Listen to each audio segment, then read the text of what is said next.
एका शांत सकाळी गावात मंद वारा वाहत होता. अंगणात तुळशीजवळ आजी बसली होती. तिच्या हातात मातीचा चहाचा कप होता आणि समोर तिची लाडकी नातवंड आरव, अनन्या आणि छोटा ओम खेळत होती. आज शाळेला सुट्टी होती. आजी, उद्या शाळेत मोठा कार्यक्रम आहे. ध्वजवंदन, भाषणं, गाणी. पण आपण हा दिवस का साजरा करतो? आज तुम्ही खूप छान प्रश्न विचारलात. चला, मग आज मी तुम्हाला भारताची एक खास गोष्ट सांगते. मुलं उत्सुकतेने जवळ आली. सांग ना आजी. हो, आजची गोष्ट थोडी लांब आहे, पण लक्ष देऊन ऐकायचं हां. फार फार वर्षांपूर्वी भारत नावाचा एक सुंदर देश होता. नद्या, पर्वत, शेतं, जंगलं आणि सगळ्यात महत्त्वाचं म्हणजे प्रेमळ, कष्टकरी लोक. आपण जसे आहोत तसे. हो बाळा, अगदी तसं. पण तेव्हा एक अडचण होती. कोणती? तेव्हा भारतावर इंग्रजांचं राज्य होतं. ते परदेशातून आले होते आणि आपल्या देशावर राज्य करत होते. म्हणजे आपले लोक नियम ठरवत नव्हते? बरोबर. इंग्रज नियम बनवत आणि आपल्या लोकांना विचारायचेही नाही.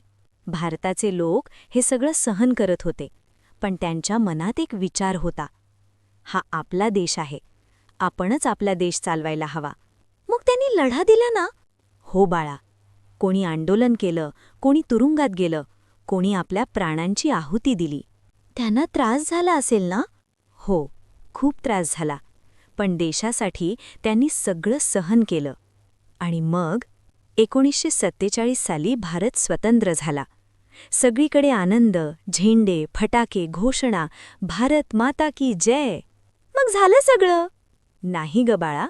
स्वातंत्र्य मिळालं म्हणजे गोष्ट संपली नाही. खरं काम तेव्हाच सुरू झालं. सांगा पाहू, एवढा मोठा देश कोण चालवणार? राजा? नाही. इंग्रज? नाही. मग कोण? देश चालवणार देशाचे लोक.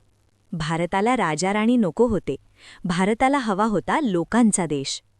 जिथे लोक मतदान करून आपले प्रतिनिधी निवडतात आणि ते लोक देश चालवतात. त्याला म्हणतात प्रजासत्ताक. म्हणजे प्रजेची सत्ता.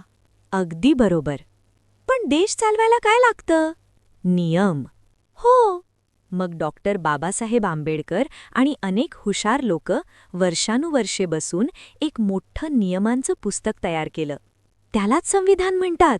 हो बाळा.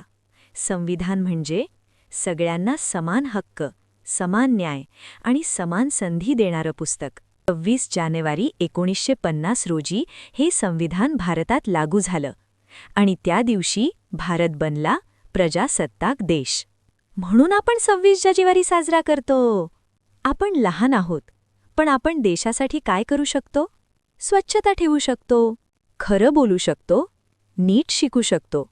हो बाळांनो, देश म्हणजे फक्त झेंडा नाही. देश म्हणजे आपण सगळे. जेव्हा आपण नियम पाळतो, सगळ्यांचा आदर करतो आणि देशावर प्रेम करतो, तेव्हा आपण खरे भारतीय बनतो. भारत माता की जय.